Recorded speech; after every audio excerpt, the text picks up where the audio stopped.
Puerto. Buen día. Bueno, en realidad nosotros estamos llevando el mismo mensaje a todo el país, que es venir a plantear nuestras propuestas para sacar a Argentina de este pantano miserable en el que estamos y evitar que, si seguimos así, vamos en 30 años a ser el país, la villa miseria más grande del mundo. Por lo tanto, nosotros venimos a explicar cómo desde la perspectiva de las ideas de la libertad podemos salir de esta situación y en 35 años convertirnos en una potencia mundial.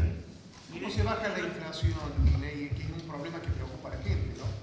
Bueno, la inflación, lo primero que hay que tener es un buen diagnóstico. Uno de los grandes problemas que tenemos en Argentina es que, en general, se tiene un mal diagnóstico. Lo primero que tenemos que partir es del hecho de que la inflación es siempre y en todo lugar un fenómeno monetario que se produce por un exceso de oferta en el mercado de dinero, y esto es o porque subió la oferta o porque cayó la demanda o porque pasan las dos cosas a la vez. En tanto y en cuanto la casta política no quiera aceptar que el problema parte de Reconquista 266, es decir, donde está el Banco Central, básicamente no vamos a terminar con el problema. Afortunadamente, acá tengo uno de los grandes responsables de haber bajado la inflación en Argentina. El doctor Roque Fernández fue presidente del Banco Central durante la convertibilidad.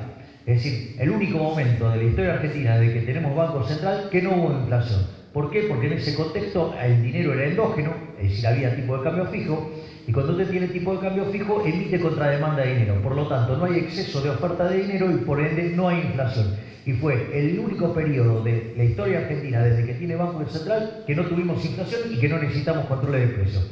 ¿Qué quiere decir esto? Que se puede terminar con la inflación.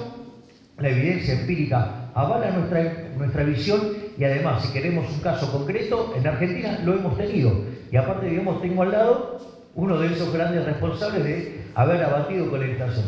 Así es que, en ese sentido, nosotros no lo vemos como un problema, es un problema para, digamos, esta gente que no quiere resignar del uso del Banco Central como un mecanismo para estafar a la gente. Porque lo que hay que entender es que la emisión monetaria es una estafa.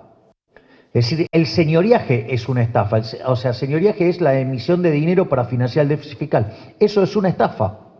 Es decir, cuando vos emitís sin contraparte de demanda de dinero, es una estafa. Y por lo tanto, lo que estás haciendo es robarle a la gente. Y este gobierno de delincuentes que tenemos hoy, en los 2 primeros años, emitió por el equivalente de 11 puntos del PBI. Es decir, te emitió 2 bases monetarias. ¿Cómo no querés que haya inflación?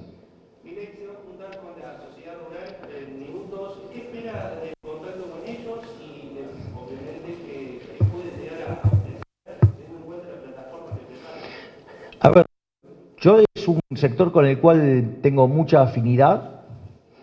Es decir, yo creo que el campo argentino es el mejor campo del mundo, porque la cantidad de impuestos que soporta, o sea, ya hubieran quebrado a cualquier campo en cualquier parte del mundo. Es decir, por lo tanto, los niveles de productividad, de eficiencia con el que se trabaja en Argentina es verdaderamente increíble. Por lo tanto, yo creo que son un actor fundamental para la Argentina del futuro. Y obviamente lo que hay que hacer es terminar con ese castigo que son las retenciones. O sea, lo primero que hay que entender es que el impuesto es un castigo. Es decir, si vos quisieras buscar un sinónimo para el impuesto, es castigo. Entonces, entre las retenciones, entre la brecha cambiaria, digamos, se pierde ahí ya el 70% de los ingresos y después de eso tienen que pagar 22 impuestos, pero es una locura. Y después los caraduras de los políticos que tenemos dicen, no, faltan dólares, cuando hay liquidación récord de dólares. Entonces, me parece que es un actor fundamental que está siendo castigado de una manera grosera y hay que reparar esa situación porque yo creo que tiene un rol preponderante para la salida del país.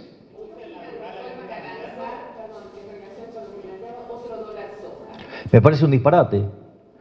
A ver, ¿en qué cabeza cabe que vos estés comprando, por ejemplo, estaba el gobierno comprando dólares a 200 y después lo vendía a 140? La pregunta es, ¿por qué, digamos, o sea, hay algunos argentinos que tienen el privilegio de comprar a 140? Es decir, además todo eso generó una emisión que hizo expandir la base en más de un 25, en cerca de un 25%. Entonces digo, me parece un disparate. Aparte, o sea, esto es muy importante entender. El sistema de precios es un mecanismo de transmisión de señal, de coordinación y ajuste. Es decir, ¿cómo, digamos, o sea, vas a transmitir una señal de precio cuando tenés 44 precios distintos para el dólar? Es decir, esto no es una metáfora, es literalmente. Damián Di Pace se encargó de hacer el cómputo de los dólares que hay en Argentina. Para que veas una situación simple. Suponete que venís en el auto en una avenida. Llegás a una esquina con semáforo. El semáforo está en rojo y en verde. ¿Qué haces?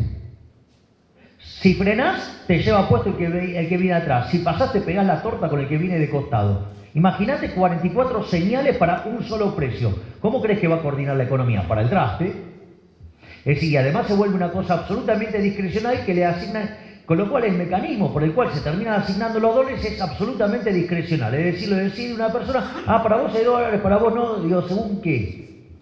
Según le caigas bien o no a un funcionario del gobierno, pero digo, es una locura. A ver, las consecuencias... Argentina va camino a la peor crisis de su historia. A ver, hoy Argentina tiene indicadores sociales que son peores que los que teníamos en el 2001. Tiene indicadores de desequilibrio monetario que son peores que los que teníamos en la previa del Rodrigazo en 1975. Y tiene una dinámica de los activos, digamos, del balance del Banco Central, lo que tiene que ver con las LELIQs contra la base monetaria, que estás en niveles similares a los que vos tenías en lo que era el tercer trimestre de 1988, es decir, la previa de la hiperinflación. ¿Cómo cree que puede terminar eso? Tener la suma de todos los males.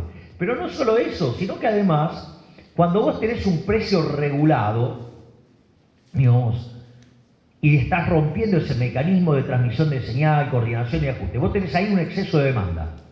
Porque, digamos, el tipo de cambio oficial todos querríamos comprar dólares, eso está claro, ¿no? Bueno, ese exceso de demanda tiene como contrapartida en el resto de la economía exceso de ofertas.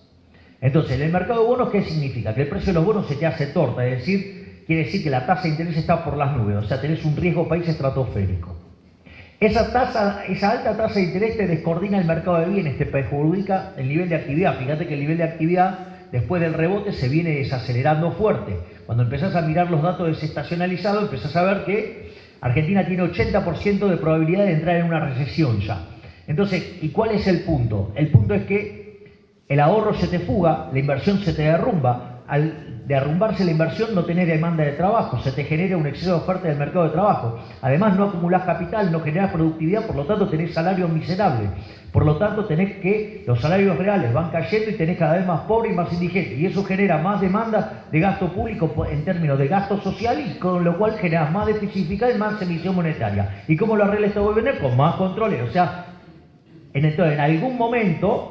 digamos, o sea, vos vas a tener que elegir o sincerar la economía o haces un desastre en términos sociales. Y si no la sincerás, digamos, o sea, cuanto más tarde, más vas a hacer el desastre. Y de hecho, la única estrategia que tiene el ministro Massa es tomar endeudamiento para comprar tiempo. Es decir, que la bomba va a estallar. El problema es cuándo. Y cuanto más lo difiera en el tiempo y más deuda tome para hacer eso, el estallido va a ser mucho más grande.